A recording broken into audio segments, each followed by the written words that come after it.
Good afternoon or good evening whenever you're watching. Burning questions here, available via social. Well, you found them, haven't you?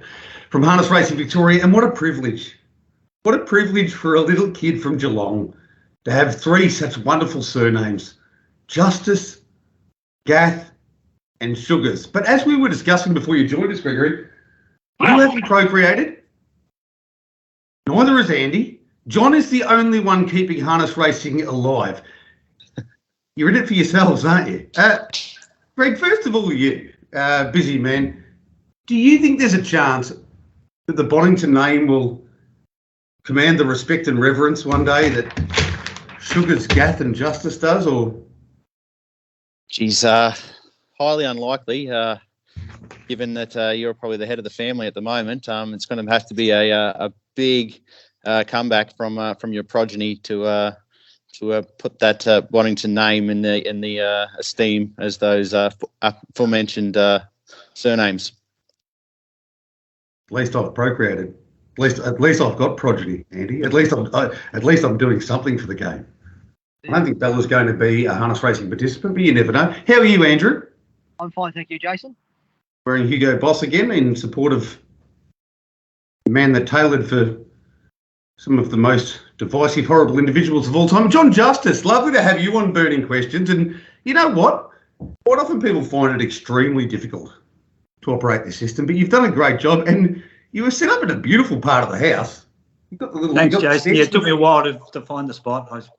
I had the camera working, so. Have you fallen down those stairs before, John, or not? No, I haven't. Fortunately, but yeah, no, I don't get up there if I've been drinking or whatever. But yeah, no, I thought it was a good look, and behind me you've got Safe and Sound winning the Hunter Cup just through the doors there in my Hall of Fame. Would you like to mention Shaker Maker now as well? I mean, you didn't even need a segue from me. Would you like something about Shaker Maker as well before we move on, John? Well, actually, yeah, funnily enough, the phone's sitting on the Inter-Dominion trophy to get it the right level. So it's all there. It's all good. 2012 February. I don't know why I get paid to do this job, really, when John's doing it for... Right, Felvo Fruits is our first sponsor. They grow top quality table grapes, not your average ones. Weeman and Lipperoo is where they operate. They work very closely with Premier Farms Australia, and these table grapes are delivered to customers all over the world. Everywhere. Remember, everyone, eating grapes is good for you. John, it's a question we ask everyone when Felvo Fruits comes up. What is your preferred fruit? My preferred fruit? Yeah. Well, the family love the grapes, so the big green grapes, the pipless. Sounds like you want a sponsorship from Felvo Fruits yourself. We'll see what we can work on. You've just gone straight. I probably need one. Incredible stuff. No, you've still got Shaker Maker and Safe and Sound. You're rich. You've got stairs. Right. First question. Does 3-week break and tricky field leave the Queen at risk, or is her lengthy, brilliant sprint simply too darn brisk? John, you've got a big say in this. I think Mufasa Metro's probably going to find the front, very likely going to find the front. Can you beat Queen Elida? Well, you know, I think I don't think the 3 weeks off is going to do her any harm because she was pretty fit, pretty race hard. So, you know, probably if we find the front, we're best chance of beating her. I think we beat her in the heat of the Inter-Dominion by leading, and she had to park outside of us. So, look, if he's going to beat her tomorrow night, it's tonight. So how do you go about it? Do you find the front and hope she goes all the way back and then walk for a bit, or do you pick a point a fair way out and roll along and say, I'll tell you what, if you can come from wherever you are, Little Miss Queen, and run us down, then good luck to you. Yeah, it's a good question, I guess. I mean, really, it doesn't really matter. I don't think with Mufasa, once he's pretty tough when he finds the front. You know, he doesn't like sort of sitting outside the leader and doing what he had to do the night Greg found the front. But I think if he has to do it hard, he'll do it hard. If he doesn't, well, we'll take advantage of him and just dash home. It's funny, Greg. John says, good question. I mean, the burning question. I'm the king. Gregory. I would imagine you've probably got quite frustrated with me over the last several months. I mean, you've taken Just Believe across the other side of the world. I've kept saying Queen of Light is the best trotter going around. So let's move past that if we can and just let's discuss the race. Who wins this one, Gregory?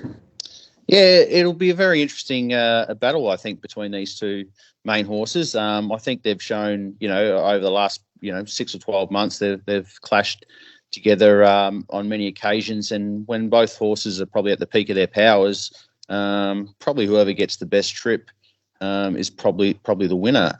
So Queen of Light, I agree with John. I don't think the 3 weeks between runs will make any difference to her. I'm sure they'll produce her red hot, ready to go.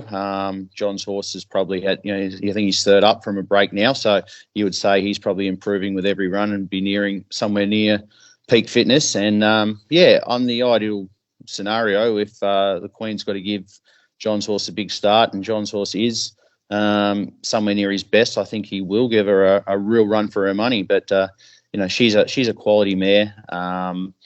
Having said that, I think probably a lot of the races that she's won in recent times, she hasn't been meeting the real top echelon of trotters of late. But the way she's been going about it's been very impressive. So she's going to have to be really on top of her game to beat John's horse. I know it's very, very fast and hard to roll when it is in front. I'm really unsure. It just depends on. It's a real battle of tactics, I think. I think I'll probably slightly lean towards Queen of Light at the moment, but wouldn't surprise me to see John turn the tables on her under the circumstances this week. It'll work because you can talk with a mouthful of peanuts under 6 inches of water. Would you roll along if you were driving Mufasa Metro, or would you sit up and just wait and sprint as late as you could? Probably depends on what Chris does and how big a start he's given it once they settle down, I think. But if John can pinch us a cheap sectional at any stage, I'm sure he can make it a real strong staying test, certainly over the last lap.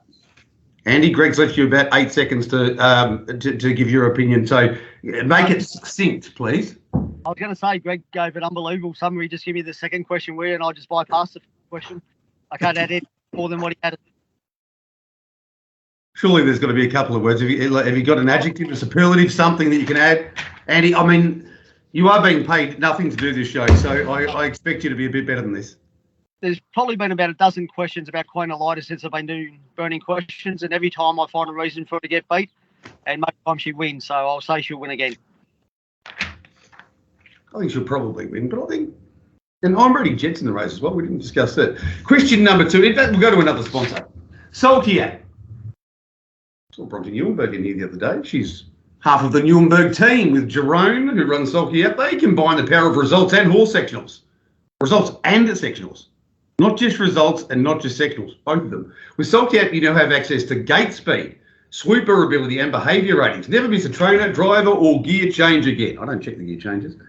I do a fair bit of time on the gate speed. Sulky app is a form guide revolution. Sign up at sulky.app. Question number 2. Have the draws, Andrew, Patrick, Gath. I'll let you go first so you can actually offer your perspective and opinion. And I reckon actually, Greg said he was busy out working on Lara J Farm.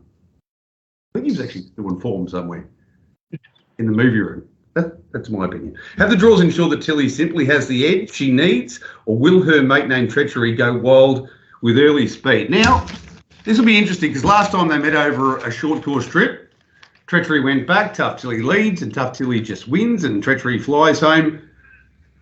I'd be tempted to have a crack with Treachery, and even if you don't get across, maybe you drop in, but you might be about to school me because I'm only at Bonnington. You're a Gath, so I'm sure your opinion carries more weight. Go for it. Yeah, no, I think Tough Tilly will work its way to the front, and I think Treachery will go back again, and they'll just drive it cold like last time, which means all the advantages with Tough Tilly. No comments about former wives or anything on? Okay, fair enough. Did you get in trouble for that, by the way? No. Thought I might have, but no. Lucky Kate doesn't watch burning questions. John, your opinion on this race? Tough Tilly's about $1.25, I believe. Only ever been beaten 13 times. She's found the front and only ever been beaten twice, and both times by ladies in red. Is it that simple, or can Treachery cause a mini upset? I think Tough Tilly. I've had a look at the race, and she's a lovely filly, and she's a bit underwhelming sometimes. I mean, I actually had the privilege of driving her when she was only a 2-year-old in the trials at Ballarat, and I come off and I just said to Clayton, I said, "Oh yeah, she went good. She won the trial, but I said she didn't really impress me. But watching her afterwards, I think Tilly goes forward and wins." I had no idea that you'd driven her at the trial. Yeah.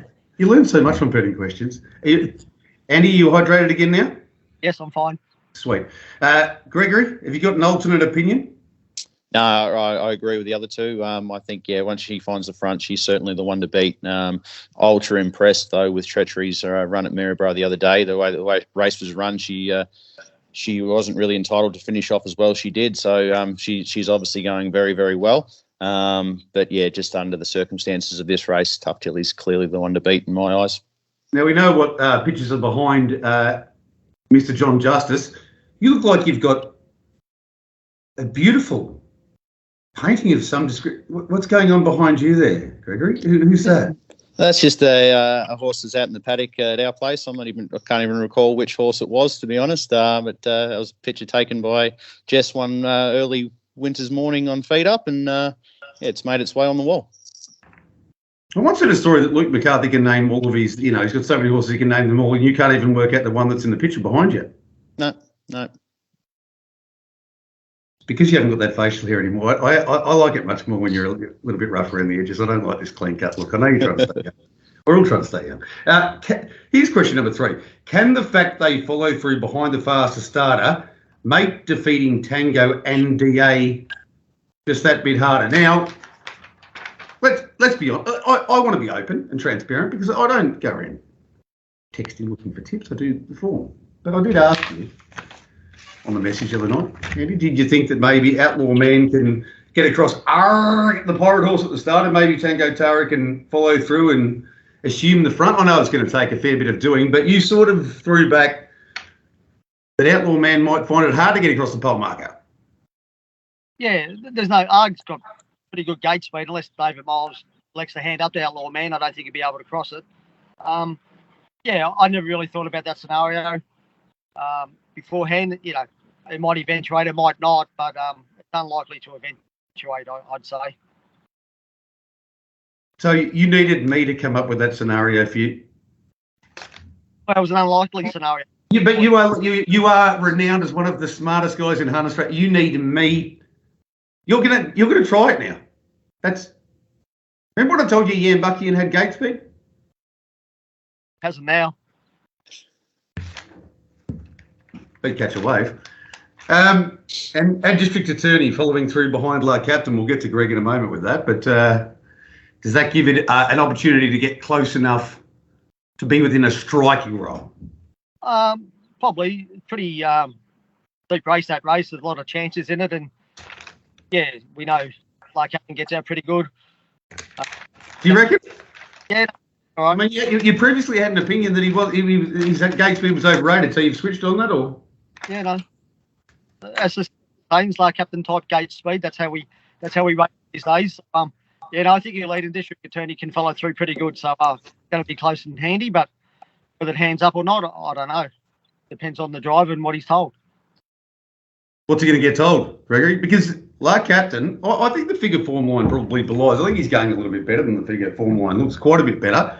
And his record in front is outstanding. It's only 1,720 metres. What will little crazy, wild Geordie let him get told? Yeah, I'm not really sure. I'm obviously not involved in that race at all. I'll just sit back and be watching with interest. But I can tell you, if I was driving like Captain, I'd certainly be trying to find my way to the front and stay there for as long as I could. You are entitled, you and Jess, to instruct Geordie to do that if that's what you would do. That's how training and driving works. Have you? Yeah, that's true. But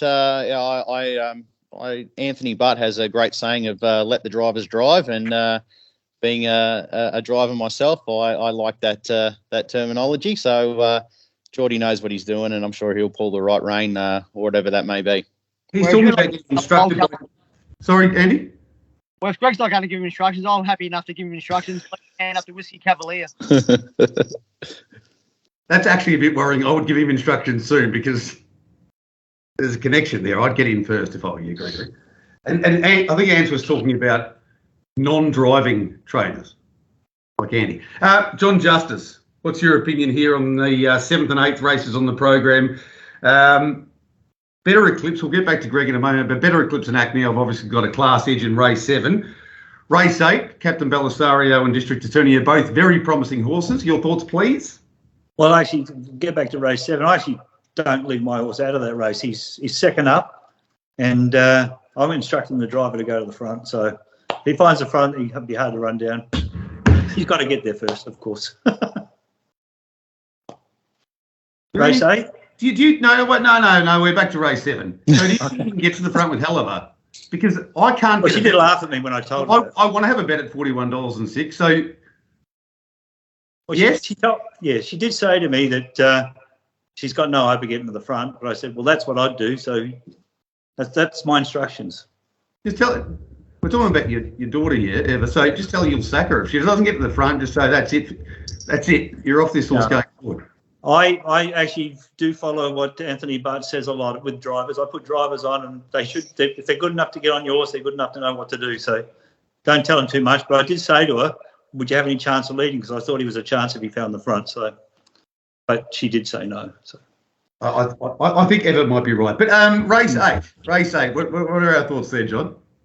Well, like Captain, I was a bit with Andy. I sometimes think he's slow out, and other times he just surprises me, and Greg leads easy. So if he can find the front over the short trip, he's probably the one to beat. District Attorney trialled really well, but had a flat tyre and didn't finish off last run. So he's probably going to get lost in the ruck early. He's probably not going to be able to get through straight onto the other horse's back. So I'd say Greg's horse a big chance.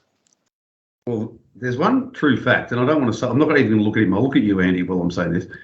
Our captain seems to begin much quicker for Greg than anybody else. I'm not going to look at him. I'm still looking at you. I'm not looking at him. I'm looking at you. But maybe give him a kiss on the cheek, Geordie, before he goes out there, and he'll there'll be some DNA transferred. Better Eclipse.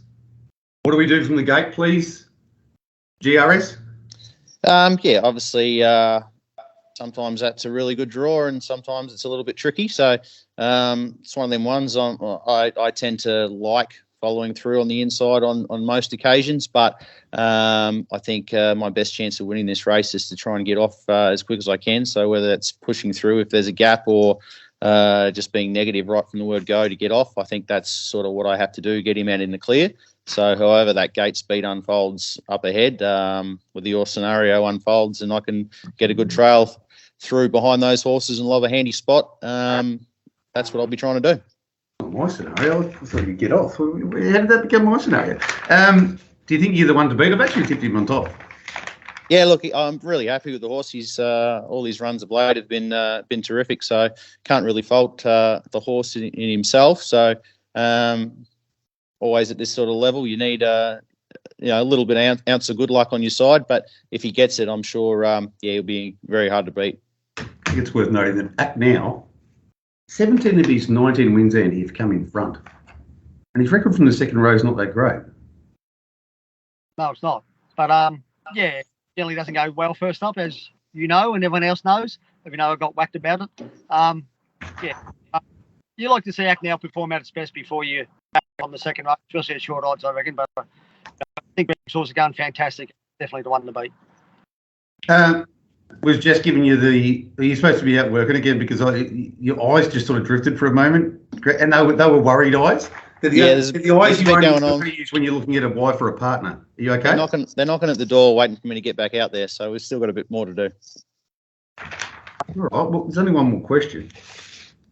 Bloody hell. Pride's Easy Feed are another sponsor. They stand as a proud supporter of the harness racing industry, which is appropriate given we're talking about harness racing. They have set recipes and quality ingredients to give the trainer confidence in what they're feeding. Getting a bit hungry myself. So make the switch to Pride's and start getting the results you've been chasing. Greg's doing the side eye again. I think we're in a lot of trouble. We better get this question out. Who will lead from Lou and Sherlock in the second race? And if they wager walk and final blaze on by with pace? Andy Gath? Was that a pick, by the way? You're a Seinfeld fan. Was that a scratch or a pick? Definitely a scratch. Well, it's on video. I think people will make up their own minds. Talk to me. I think the real Sherlock's way too short, but you tell me. I think Louis will sit behind him, and I think Louis is the one to beat. And I think it'll be one of the most boring races of the season. It's been over 2,760 metres. It's got some very stiff competition. Let me tell you, Greg. I like what I've heard from Andy. I can't disagree with that. So hopefully he's spot on the money. John, there's a little relation of yours, I believe, Leilani Justice, who trains a horse called Final Collector. I think has been terribly underrated in this race. Head-to-head record with Louis Luai is 3-all, and I don't think the real Sherlock is immoral. So, what are your thoughts here? Well, the Kiwi horses tend to get trained over the longer trips a bit soon, earlier in life. So, I'd go for Greg's. Louis Luai, I'm not sure about if he can run the trip out, because the only way is if it does become a very slow, boring race, he might be a chance to outdash him. But if it's a true run race, the two Kiwis, the Final Collect and the Purdon horse, the one that Greg's driving, I think certainly going to be right in it. Right, John, I'll go straight back to you for your best bet. And also, if there's any other champions you've trained that you'd like to mention before we close up burning questions, feel free to do it at this juncture. What's your best bet? Well, I'm going to go out on a limb here and say Mufasa Metro. He's big, eh? Hopefully, when the prices come out, he will be $4.20 or $60, which he is at the moment, with other play. Greg, your best bet, please. Yeah, I'll go with Better Eclipse. Obviously, he's one of our all-time favourites around here. So, I said I'm really happy with the horse and where he's at, and given the fact that Acknow does have a poor record from the back row draw, if things go my way, I think I get every chance. Should we have an early bet in the Vic Cup or not? Well, he'll be in it, so that's the plan, yeah. Have you met Paul Oxenford? I have. There's every chance if there's a couple of nominations from New South Wales. That's true. You're very right. And if you throw in any Kiwis too, I suppose we'll get pushed down the list. So, maybe we don't count our chickens until they hatch. Second time I've whacked him in 2 weeks. Andy? I'm going with Terry. And what's your best bet? Oh, sorry, Terry's not in the car. You're not going anywhere with Terry. Yeah, so you're going with Terry? $2.80 is good enough? Yeah. Will you be balancing up and letting the speed go early, or will you be firing out and taking the top?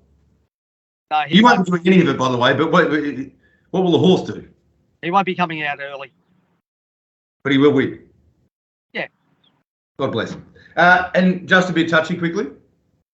A bit of a tricky draw for her. She was pretty good last week. She ran the fastest last mile and covered the most ground, but I'm not sure where she's going to map in the race, but she's going to be hard to beat. Up on the front. Jakarta got any hope at all? Kate wanted to drive Jakarta. So if Kate wants to drive one, you still tell her what? How does that work? Well, she listens to me. She's a good wife. I wouldn't keep going on with the bands you did last week if you want to continue that. John Justice, wonderful to have you on the show. Big, great fan. Felbo Fruits, if you'd like to sponsor a trainer driver that's had a couple of champions named Safe and Sound and Shaker Maker, John Justice is available for a call. I'll flick you the number. Greg Sugars, go back to work, and Andy Gath. Well done. You're always spectacular. That's been Burning Questions. Well done to you all. Thanks, Jason. Cheers.